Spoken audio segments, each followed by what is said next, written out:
حوالہ جاتی باتیں ہوں گی. سب سے پہلے ہم اس پہ غور کرتے ہیں کہ سفر کیا ہے. سب سے پہلے ہم سفر دیکھتے ہیں کہ سفر یہ کون سی زبان کا لفظ ہے. سفر کے معنی کیا ہیں؟ سب سے پہلے سفر کے معنی ہے کہ ایک جگہ سے دوسری جگہ تک کی مسافت کو طے کرنا سفر کہلاتا ہے. ایک شہر سے دوسرے شہر تک مسافت طے کرنا سفر کہلاتا ہے. اب یہ دیکھنا کہ سفر کس زبان کا لفظ ہے. کوئی بتا سکتا ہے؟ فارسی کا ہے, اردو کا ہے, کس زبان کا؟ عربی کا لفظ.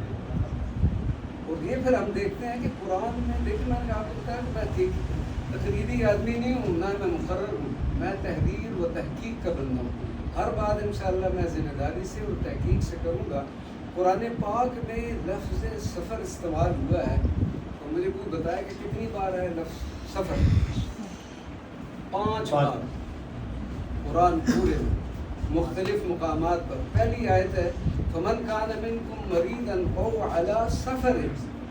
رمضان کے حوالے سے ہے کہ کوئی بندہ بیمار ہو یا سفر میں ہو.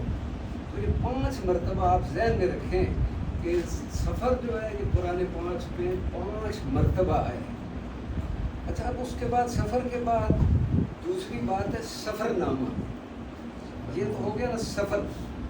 دیکھیں تمام اکثر انبیاء اور رسول نے سفر طے کیے. موسیٰ علیہ السلام اور خضر علیہ السلام دیکھیں سارے سفر میں رہے. حضرت سیدنا ابراہیم علیہ السلام سفر میں رہے. نبی کریم صلی اللہ علیہ وسلم ایام جوانی سے ام المؤمنین سیدۃ خدیجہ الکبریٰ کا سامان لے کے مکہ سے شام میں بھی سفر کیا. اچھا, ان کے ساتھ ایک سفر نامہ نگار بھی تھا. آپ سن کے حیران ہوں گے کہ سیدۃ خدیجہ نے ایک اپنا غلام بھیجا میسرہ کہ یہ تو نے پورے سفر کی داستان آ کے مجھے بتانی ہے. اس کو کہتے ہیں سفر نامہ. سب سے پہلا سفر نامہ قرآن نے خود لکھا. موسیٰ علیہ السلام اور خضر کے واقعے کو بیان کرنا یہ سفر نامہ ہے نا. اور خود نبی کریم صلی اللہ علیہ وسلم کو جب اللہ تبارک تعالیٰ نے معراج کرائی تو اللہ خود وہ سفر نامہ بیان کر رہا ہے. سبحان الذی اسری بعبدہ لیلا من المسجد الحرام الی المسجد الاقصی. مسجد حرام سے مسجد اقصی تک. کس لیے؟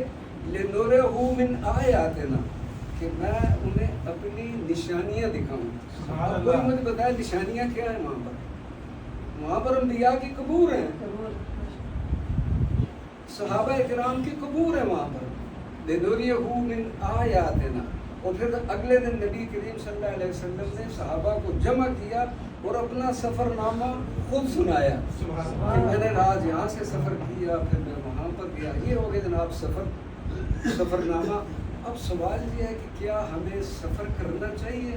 اب ہم قرآن سے پوچھتے ہیں کہ جی یہ سفر جناب پڑھنے کے لیے جا رہا ہے, ایجوکیشن کے لیے جا رہا ہے, زیارات کے لیے جا رہا ہے, تو قرآن میں اس کا کوئی حکم ہے؟ اکثر لوگ کہتے ہیں دیکھو جی حج پر جاؤ, عمرے پر جاؤ, باقی سفر نہ کرو.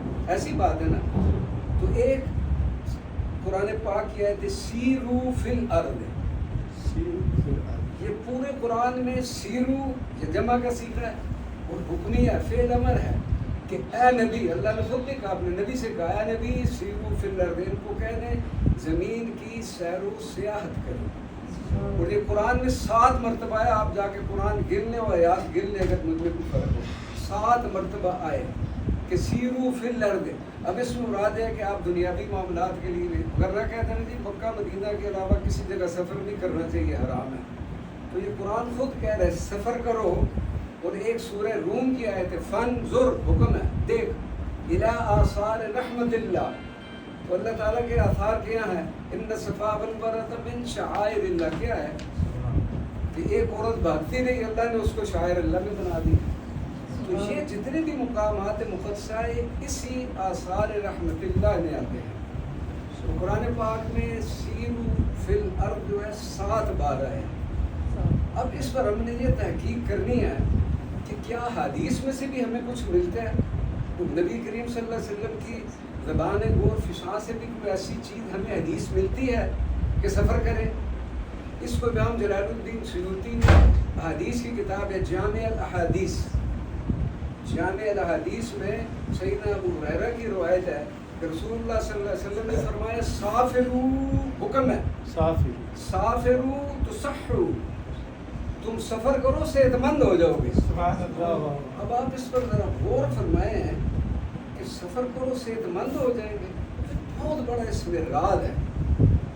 اس سفر میں چاہے آپ دنیاوی سفر کریں، دینی سفر کریں، حج و عمرے کا سفر کریں، زیارات کا سفر کریں، آپ خود کریں. حضور کے حدیث سے حکم ہے کہ اللہ تعالیٰ اگر آپ کو دنیاوی اسباب عطا فرمائے تو سب سے پہلے کہ حج زندگی میں ایک بات فرض ہے.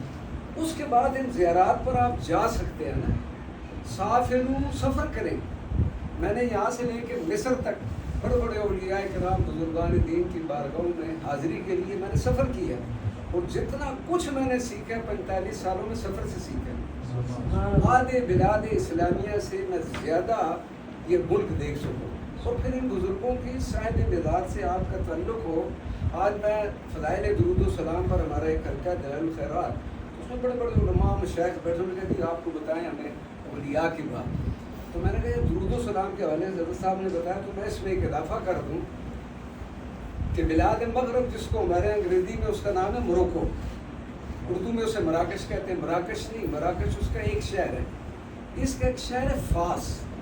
اس میں 11ویں صدی کے ایک ولی کامل ہوئے ہیں، سیدی عبدالعزیز الدباغ الادریسی الفاسی. یہ کامل ولی تھے اور امی ولی تھے. امی ولی، امی یعنی کسی سے زانو ادب طے نہیں کیا. یہ من جانب اللہ علم لدنی تھا. میں نے الحمدللہ ان کی بارگاہ میں حاضری دیا، اور ایک کرامت بھی اگر وقت ہوا تو آپ کو سناؤں گا. ان کے جو شاگرد تھے، ان کے جو مرید تھے خلیفہ، انہوں نے آپ کی حیات مبارکہ کے آخری 6 مہینوں کے ملفوظات اکٹھے کیے، اور وہ ملفوظات ہم تک پہنچے ہیں. اس کتاب کا نام ہے الابریز. انگریزی میں دنیا میں، ویسٹ میں، یورپ میں اس کا ترجمہ ہوا ہے دا پیور گولڈ. اردو میں بھی اس کا تراجم موجود ہے. تو سیدی ابن مبارک کا سلجماسی نے اس ولی کامل سے پوچھا کہ جب ہم درود و سلام پڑھتے ہیں تو جنت مچلتی ہے، اس میں سرور پیدا ہوتا ہے، اس میں کیف ہوتا ہے. تو حضرت مجھے بتائے اس کی وجہ کیا ہے. فرمایا لأن الجنت اصلها من نور النبی صلی اللہ علیہ وسلم. جنت کی تخلیق جو ہے نبی کریم صلی اللہ علیہ وسلم کے نور مبارک سے ہوئی ہے، اور ہر آدمی اپنے اصل کی طرف جاتا ہے. تو جنت ہر وقت نبی کریم صلی اللہ علیہ وسلم پر کوئی بھی شخص درود پڑھتا ہے تو وہ مچلتی ہے، اور وہ کوشش کرتی ہے کہ حضور کی طرف رجوع کرے. اور یہ بات سید عبدالعزیز دباغ نے الابریز میں لکھی ہے کہ اللہ تعالیٰ نے اس جنت کو پابند کیا ہوا تھا حضور کے حیات مبارکہ میں، وگرنہ یہ دنیا میں نبی کریم صلی اللہ علیہ وسلم کے ساتھ ہر وقت رہتی، کیونکہ آپ کی جنت کی تخلیق نبی کریم صلی اللہ علیہ وسلم کے نور سے ہے. ہم سفر کے حوالے سے بات کر رہے تھے، تو سیرو فی الارض موجود ہے، اور نبی کریم صلی اللہ علیہ وسلم کی حدیث میں نے بتایا کہ سافرو، خود جا کے دیکھ لیں. امام جلال الدین سیوطی مصنف ہے، کتاب جامع الاحادیث میں موجود ہے. اور امام جلال الدین سیوطی 8ویں صدی ہجری کے بزرگ اور ولی کامل عظیم عاشق رسول ہے. ان کو 75 سے زائد بار حالت بیداری میں زیارت ہوئی. اور اس کی وجہ کیا ہے؟ وجہ اس کی یہ تھی کہ انہوں نے نبی کریم صلی اللہ علیہ وسلم کے والدین کریمین کے اثبات ایمان پر کتاب لکھی ہے. حضور کے، ہمارا تو اہل سنت والجماعت میں بھی عجیب و غریب معاملات ہیں. حضور کے والدین کریمین طیبین طاہرین پر امام جلال الدین سیوطی نے جب کتاب لکھی تو نبی کریم صلی اللہ علیہ وسلم نے 70 بار سے زیادہ اپنی زیارت کروائی. الحمدللہ میں نے کائرو میں امام جلال الدین سیوطی کے مزار مبارک پر حاضری دی ہے. تو یہ فیوضات و برکات زیارات مقدسہ کی. اگر آپ دیکھیں کہ نبی کریم صلی اللہ علیہ وسلم خود ساری زندگی غزوات میں رہے. کتنے غزوات ہوئے آپ خود گئے. اگر آپ یہ، میں نے پورا ایک نقشہ بنایا، اس پہ کبھی میں عمل کروں گا کہ نبی کریم صلی اللہ علیہ وسلم نے زندگی میں جتنے غزوات ہیں کون کون سے علاقے میں گئے. آپ کے 2 سفر ملتے ہیں کہ آپ شام گئے اپنے چچا کے ساتھ، دونوں مرتبہ سیدنا ابو طالب رضی اللہ تعالیٰ عنہ کے ساتھ گئے. 2 سفر آپ نے وہ کیے. پھر آپ جمبو تک گئے ہیں، بواد تک گئے ہیں، وادی تبوک کہاں اردن ہے وہاں تک گئے ہیں غزوات کے لیے. تو یہ سارے سفر یہ خیر و برکت کا ایک سلسلہ بنتا ہے. تو اللہ تبارک و تعالیٰ نے قرآن پاک میں نے حدیث آپ کو بتا دی ہیں تو الحمدللہ کچھ دن پہلے ہی ہم نے ایک سفر مقدس سے واپس آئے ہیں، تو اس کے حوالے سے میں، کیونکہ اس سے پہلے مجھے انہوں نے کہا بھی کوئی بات کریں، میں نے کہا دیکھیں جی حضور کی یہ حدیث ہے کہ کسی آدمی کے بارے میں کبھی کوئی آپ گارنٹی یا ضمانت نہ دیں، اس کے ساتھ سفر کریں، اس کے ساتھ لین دین کریں، تو پھر آپ کو پتہ چل جائے گا۔ تو اب میں ان کے ساتھ سفر کرنے کے بعد یہ باتیں کر رہا ہوں کہ ہم 11 دن، میں وحید صاحب اور ان کا جو بڑا صاحبزادہ، ایک کمرے میں ہم 11 راتیں اکٹھی گزاری، ان کو میرا پتہ چل گیا اور مجھے ان سب کا پتہ چل گیا۔ تو الحمدللہ ہمارا یہ میرا 5واں سفر تھا، ان کا بھی میرا خیال ہے 4واں 5واں ہوگا۔ تو اس مرتبہ وحید صاحب کے ساتھ میں نے الحمدللہ سفر کیا، اور میری شرط یہ تھی کہ دیکھیں جی میں نے 4 سفر پہلے کیے ہیں، لیکن ملکی حالات خراب ہونے کی وجہ سے ایران عراق وار تھی، میں بصرہ میں نہیں جا سکا۔ بصرہ میں 2 عظیم صحابی رسول برکت کے لیے آپ کو بتاتا ہوں، نبی کریم صلی اللہ علیہ وسلم نے اپنی حیات مبارکہ میں 10 ایسی عظیم شخصیات ہیں، انت یا ابو بکر انت فی الجنہ، یا عمر انت فی الجنہ، یا عثمان یا علی انت فی الجنہ۔ تو یہ 10 صحابہ کرام ہیں، 6 ان میں سے مدینہ طیبہ طاہرہ جنت البقیع میں آرام فرمائے، 2 جارڈن میں حضرت عبد الرحمن ابن عوف اور عظیم اسلامی جرنیل حضرت ابو عبیدہ ابن الجراح، میں نے 2 مرتبہ وہاں پر حاضری دی ہے۔ اب 2 رہ گئے تھے، میں نے کہا یار زندگی پتہ نہیں کب ہے، تو یہ ان صحابہ کرام کی بارگاہوں میں حاضری ہو جائے۔ ایک ہے ان میں حضور کے چچا زاد، پھوپھی زاد، حوالی رسول زبیر ابن عوام، سارے کہیں رضی اللہ عنہ، ان کا مزار مبارک بصرہ میں ہے۔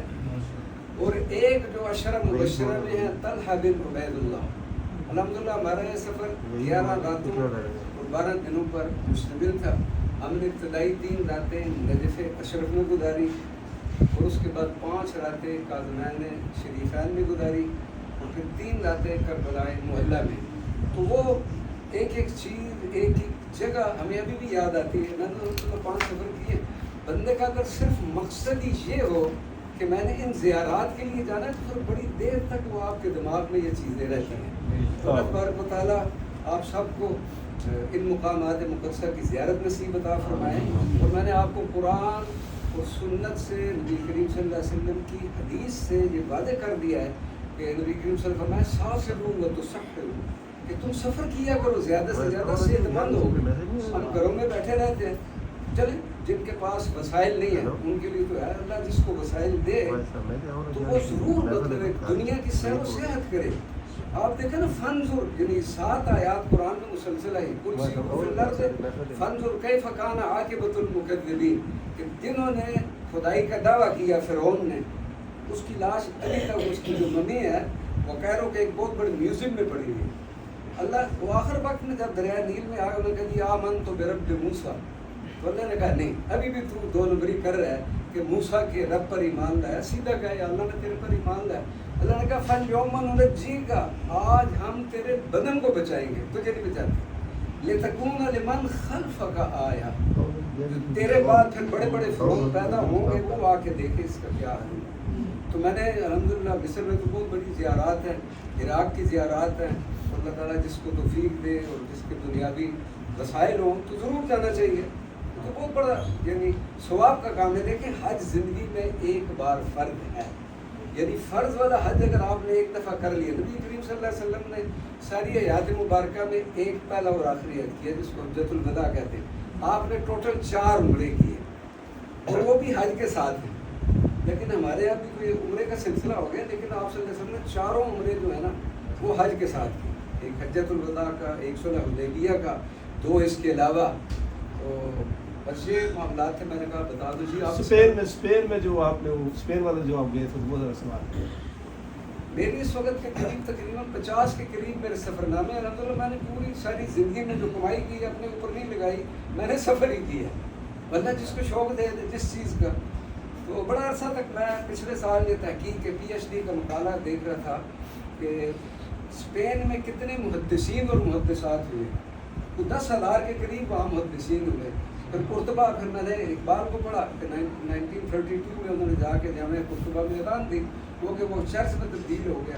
میں نے کبھی بھی شوق نہیں کیا یورپ جانے کا، میرے پاس امریکہ کا B4 تھا، میں نہیں گیا۔ میری والدہ کہتی تھی، میں نے کیا کروں، لندن کا ویزا تھا، سوئٹزرلینڈ کا تھا، جرمنی کا سب ضائع ہو گیا۔ یہ اسپین کا تو مشکل ہی نہیں تھا، لیکن جب یہ دیکھیں ان بزرگوں کی توجہات ہوتے ہیں، آپ خود کچھ بھی نہیں کر سکتے. میں چھوٹی سی ایک آپ کو مثال دے دوں اپنے ذہن میں رکھیں. ورلڈ شپ کتنی بڑی گدی ہے، ہم کچھ بات نہیں کر رہے. ہم یہ کہتے ہیں کہ حضور کی بلا بابو جی صاحب کا زمانہ تو آپ لوگوں نے دیکھا ہوگا.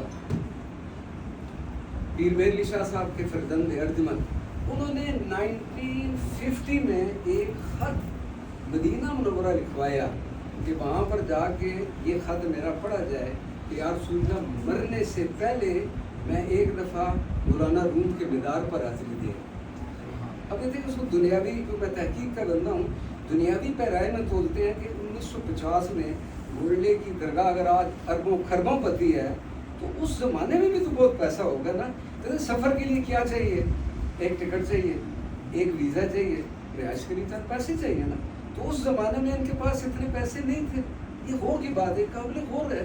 مدینہ منورہ سرکار کی بارگاہ میں، تو یہ اس لیے کہ انہیں پتا تھا بندہ پیسے سے کہیں نہیں جا سکتا. دنیا میں ایسے کروڑوں آدمیوں کو میں جانتا ہوں، اربوں آدمی موجود ہو گئے کہ پیسہ ہونے کے باوجود انہوں نے فریضہ حج ادا نہیں کیا، شہر رسول میں نہیں گئے.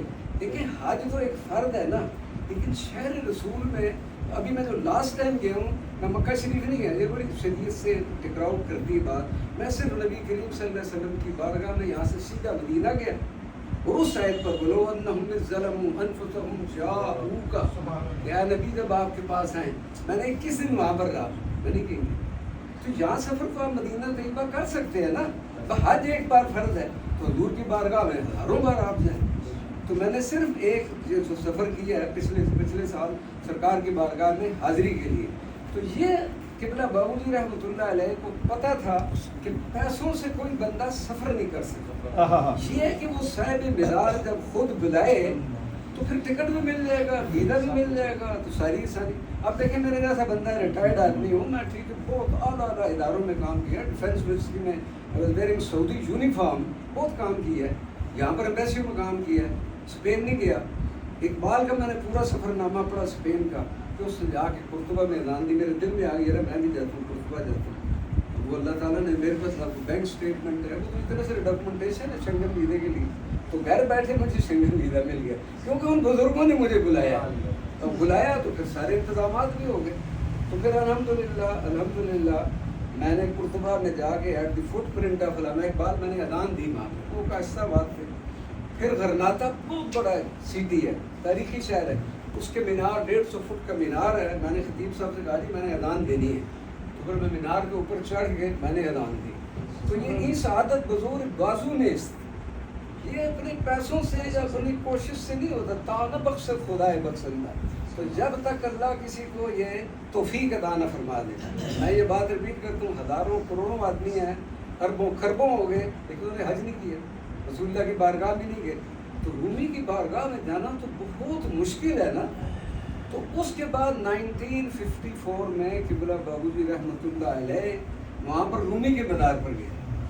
پھر دیکھیں صاحب مزار جب بلاتا ہے نا، جب بلاتا ہے، میں 4 سفروں میں بصرہ نہیں جا سکا. ان سے میں نے کہا دیکھ لیجیے میں آپ کو جانتا ہوں، یہ میرے بھائی کے دوست ہیں، ٹھیک ہے. میں ان کے پاس ایز اے کسٹمر آیا، میں نے کسی سے نمبر لیا، ان کو فون کیا جی آپ کا دفتر کدھر ہے.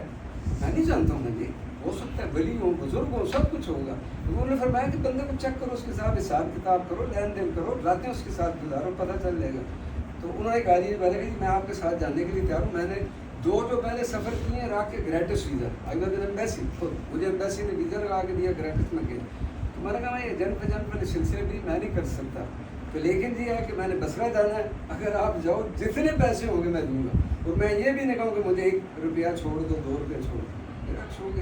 الحمدللہ انہوں نے اپنا وعدہ وفا کیا، اور پھر ہم بصرہ کی ساری زیارات کی، اور تقریباً ہم 11 راتیں رہے، اور بہت اچھا سفر رہا.